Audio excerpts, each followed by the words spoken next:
and welcome to Round Robin. I'm your host, Robin McCormick, with the City of Hampton's Communications and Marketing Department. And today we're going to talk about a largely volunteer organization that helps keep our city litter-free, or at least less litter, and also works to beautify and to educate people about what they can do for their community. My guest is Debbie Blanton. Welcome, Debbie. Thank you. I'm so glad to be here. It's good to have you. And you've been running this organization for 14 years this time around? Mm-hmm. This time around, right. Probably altogether it's more like close to 17 years. Wow. And I did not know this until recently, but the history behind the Clean City Commission is an affiliation with a national group. Right. We are an affiliate of Keep America Beautiful. And that's something everybody's heard of, right. You know? And many people remember it from the Crying Indian commercials back in time. And they're still available on YouTube. Yes, oh, really? I'm showing my age. But the Keep America Beautiful organization is devoted to community improvement through litter prevention, beautification, and solid waste awareness.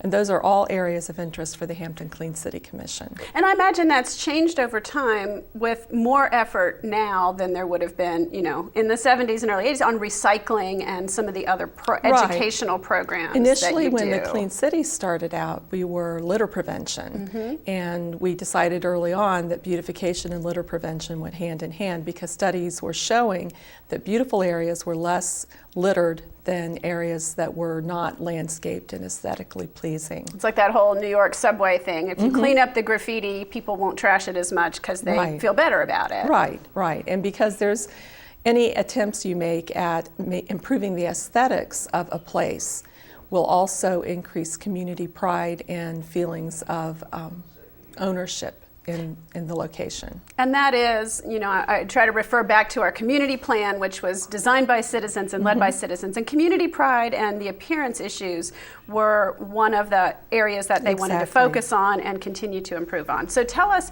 you have several different focuses. Let's talk about litter first, since that's maybe the longest one. Well, and litter is also sort of the mainstay of our volunteer effort as well. We have an Adopt a Spot program that has people from individuals to large organizations and governmental agencies participating. And the design of the Adopt a Spot program is that people take their own initiative, they agree to clean a spot of their choice for 5 times a year or more for 2 years. And in return, we provide a sign for them to let them know to let the community know that this spot is loved and cared for by people like them. And then they clean up. We put up the sign. We provide litter sticks, safety vests, work gloves, and trash bags for them. And we have many volunteers who go beyond the basics, in part because we offer 2 awards for people who go beyond the basics. We have an extra mile award for people who clean up 10 to 19 times per year, and generally we have in the neighborhood of close to 20 groups that achieve that milestone. And then we have a Golden Litter Stick Award for those who clean up 20 or more times. Wow. And we have people who clean up nearly every day in our community. You know, I think that's true, and if you do sort of keep it clean, it's easier. And I guess it depends on if you have 1 or 2 people who walk an area and keep it clean versus an area maybe that gets more litter, that takes a Kiwanis Club or a Boy Scout troop or a something Langley like Division that. or somebody like that, yes. Right. And also studies show that litter triggers littering behavior. So the cleaner you can keep an area, the cleaner it will stay. And I see that in my own neighborhood. There's a lady who cleans the entryway to our neighborhood. And when she can get out in the summertime, nice weather, she can get out once or twice a week. And usually it'll stay clean until someone, and you know, I kind of... It's a neighborhood, you know who it is. Yeah, we know who. Someone drops the first piece of litter. And then after that, it accumulates very quickly. So, you know, it is very much a matter not only of the people who are out there volunteering to clean up, but also our community, the people driving and walking our streets, to make sure that that effort is honored by keeping those streets clean. And then if the odd stranger comes along and drops a piece of trash, then pick it up as soon as possible because Right. it will result in more litter. People sort of think, oh, somebody else did that, so it's not so bad if I do it. Maybe It's okay if a it's mindset. Yeah, it's like it tells them it's okay if they do it because other people have done it. Now, you probably don't have all these numbers at the top of your head, but ballpark, how many spots do we have in Hampton that have We ownership? have active spots. We have about 120. Now, there are spots that people have that they clean up once or twice, once every year or so. Sometimes we have volunteers who go out and clean up a site, not that they have adopted, but just because they want to clean it up. So, but the active adoptive spot sites where people clean up 4 or 5 times a year, about 120. That's pretty good. That is. But you're still looking for more, I'm sure. Oh, always, Okay. always. We could use as many groups as there are places to clean up. And that can be a neighborhood association, a Cub Scout den, individuals, a Girl Scout troop. families, friends. We have churches, synagogues, temples. And it can be in your neighborhood. I mean, you get to pick where, unless, Right. you know, like all the sites are taken. But Right. it is sort of a place you go by and Exactly, and a place clean. that you care about and that you feel like you want to keep clean. And there's an important reason for keeping our community clean, aside from all the economic and social benefits of having a clean community. We're a coastal community. Every piece of trash that falls in the city of Hampton has an 80% chance of ending up in the Chesapeake Bay. You just, So- you know, you can't get around it here. It's going to go No. into a storm drain, or it's going to go into a waterway, Right, or and- you know, and it just straight it out to all the bay. flows out Right. to our waterways. And so, as important as it is, for example, for someone in Richmond to clean up, it is doubly or triply so in Hampton because of our affinity, our close association and affinity for the water. And not only do we live on the water, but we play in and work in the water and depend on the water for our food. So the connection there is so much stronger food, for us. tourism, health. Right. There's so many things. Exactly. But now you all go beyond just Yes. picking up litter to beautification. What does that mean exactly? What's your definition? Our definition of beautification is using nature's natural beauty because that is the least polluting and most effective beauty for our area. We have a yards contest that we run annually. It's run by our beautification committee, and they actually go to, well, the public nominates yards, and then they go to those people's yards. They look for horticultural effectiveness, like are people doing what the does things that mean? that are people doing the things that are good for their yard? Are they Okay. mowing the grass at the right height? Are they using native plants as opposed to plants that require a lot of fertilizer or water? And I would imagine that has shifted over time too, Oh, yes. whereas people used to do, you know, roses or some of the plants that take a lot more fertilizer and a lot Right. more pest control. And now they're shifting more to native plants Or and heirloom native roses roses even, or and whatever, right. Right, and they're also looking at ways to reduce the chemicals that they use on their yards, and this is something that our yards contest looks at. People are composting so that they have the soil enrichment for their Right, yards. right. Because when you have leaves and grass and weeds and that sort of thing, if you don't compost them, but you collect them, you put them at curbside, then they go to a composting facility in York County. If you totally do the wrong thing and put them in the garbage, then they are of no value except some limited value. They shorten the life of the landfill, and Right. I don't know where we're going to put the next landfill because Right. Hampton doesn't have They any go to more our land, waste to so- energy facility and they get burned and then Oh, they go well, to that's the not so landfill. bad. That's right, yeah. Well, but when you put grass in, I know that in the past the people at the waste to energy facility have said they don't want grass because it dampens the burns. fires. Yeah, So yeah. it makes our whole trash disposal process less efficient. Mm-hmm. So compost in your backyard, keep those nutrients in your yard. Another thing that we work on. Don't do your grass clippings. Let your grass clippings Right, go back let the onto grass clippings stay because they just re-inject some nutrients to your yard Mm-hmm. continually through the season. Another thing that we do that is part of our water quality effort, but also part of our beautification effort, is encourage people to have rain barrels because the rain comes off the roof, and if you don't capture it, it runs down your yard into the storm drain, into the waterways, and into the bay. But if you capture it and then we have a dry spell, you've got some natural water there that you don't have to pay for that you can use to sustain your landscaping efforts. And so that's part of our beautification effort as well. We also plant trees because trees are certainly an aesthetic component of our community. We are originally a forested community from going way back in history. Right. And so trees are part of our natural environment.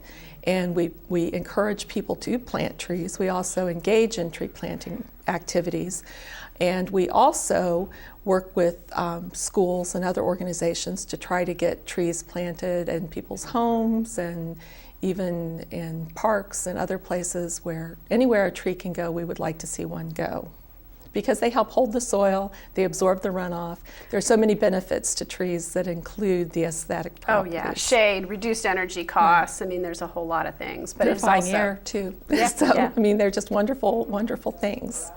Okay, so litter abatement, beautification. What are some of the other? Oh, you mentioned recycling. Solid waste awareness. Okay. And we work very hard in the schools to teach the children about recycling and solid waste management and waste reduction. We do the 3 R's, reduce, reuse, recycle. Mm-hmm. We also conduct for the grown-ups a tour to trash. And tour to trash is when we all get on a bus and go around to the landfill and the waste to energy facility, to the composting facility, to the recycling transfer site, and then to other sites as well. For example, ARC of the Virginia Peninsula collects electronic waste and then they deconstruct it and recycle the components. So we go there, see what they're doing. We go to other companies that are doing extraordinary things with recycling and waste reduction. So people get to actually see what happens. They get to see and they get to absorb, take pictures, ask questions. The trash to steam plant is just a fascinating place. It truly is, and people enjoy that segment of the tour very much.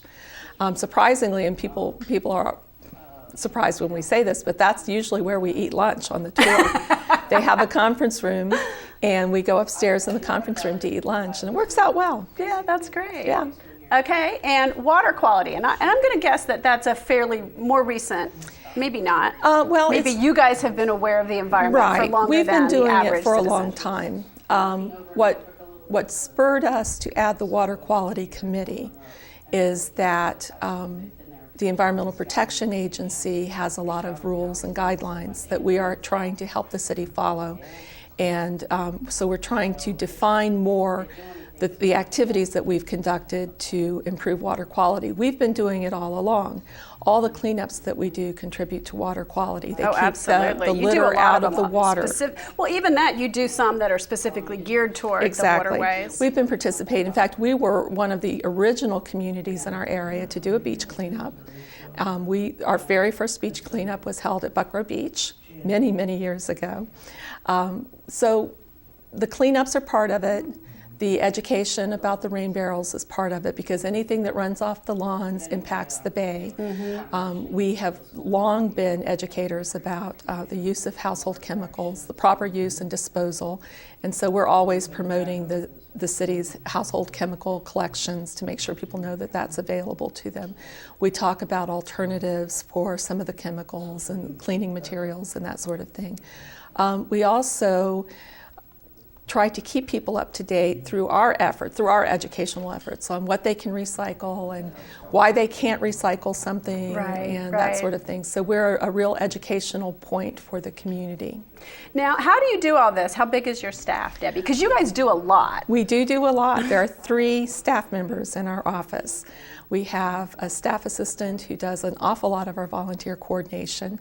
We have a project coordinator who does an awful lot of the water quality work, and then me. Then we have in the neighborhood of 5,000 volunteers who help with the various activities. Most of them cleanup volunteers, but we have volunteers who work on our Facebook page. We have volunteers who help with environmental education. We have volunteers who plant trees and flowers, and volunteers who work on flyers and try to help us with our promotional efforts. I mean, anything we need a volunteer for, it seems like there's one there for us. 5,000 volunteers is a tremendous amount, like maybe more than any other organization in the city that I can think of. Possibly. I've never actually made that comparison because to me, these volunteers are a part of us. I mean, right. You know, And so people can do one event a year, or can do sort of a weekly cleanup or anything else. They can be in our office every week. For example, one of our board members washes our Adoptive spot vests. That's the task that he's taken on to help us. Oh. And so every week he comes in, picks up the vests, washes them, dries them, and then every week brings them back. So we always have clean Adoptive spot vests for our volunteers. It's hard to recruit and retain and organize volunteers. That, as you know, takes a staff position. Right. But it also takes like a personal commitment. So for you to corral that many volunteers. Well, we work very hard at it, but the thing I think that is perhaps unique about us is that we recognize that people have limitations in terms of their volunteer life. Many very dedicated volunteers have wonderful ideas and they initiate wonderful programs, but at some point they move or they have health issues or their family circumstances change, other things happen, they change a job, and they can't do what they once did. And so while it's wonderful, for example, to have a volunteer who is cleaning up and beautifying a particular spot in the city, we know that that is most likely going to be a transient situation, and that ultimately we need to have a succession plan for that volunteer. And we have to go with the flow. We may not be able to find another volunteer to do that job for a while, but it's an ongoing process. And we also have to recognize our volunteers, because volunteers give so freely and so enthusiastically of their time and talents, but everyone likes a thank you. And well, there's thank you, and there's also just that, you know, giving back. You do it for the social reasons and for the benefit of the community, and you do want to get either a recognition or being around other people who have that same commitment and kind of recharging your batteries. It can be tiring to be a volunteer. It can be very tiring to be a volunteer, and it can be very rewarding, and it can be spiritually enlivening. Yeah. So there are wonderful things about and you being help a volunteer. enrich that in them, and then they, you know, in turn do the same thing. Help us. Yes. Well, great. Debbie, is there anything else I forgot to ask you about Clean City that you want to mention? Probably the thing that's most important to me personally, because that's the kind of person I am, is that the volunteers who come to the commission and want to help out often bring their own ideas. And so, for example, we have a volunteer who goes to the schools with me and takes her pet therapy dogs, and we do a lesson on pet waste. That was her idea. What a great way, yeah. We have another volunteer who contacted me and wanted to help with our Facebook page, and she's helping us build an audience on our Facebook page. That was her idea, and she was a gift. I mean, I was so thrilled to have her come. Right. We have other volunteers who have other ideas. They decide that something is important to them, and then I work with them on that, because to me, the ideal partnership is one where we both benefit. Where you hear somebody else's, they're getting what they want to contribute, and you're making it match the needs and lining things up. And sometimes opening new doors. I'm always open to those new doors as long as they fit with our mission, which is to improve the physical environment of the city of Hampton. That's great. Well, Debbie, thank you for coming by today and telling us about all these programs. And I hope, having heard the variety of options for volunteering, that there's something out there you think you can do, and get in touch with Debbie Blanton if you can. Thank you.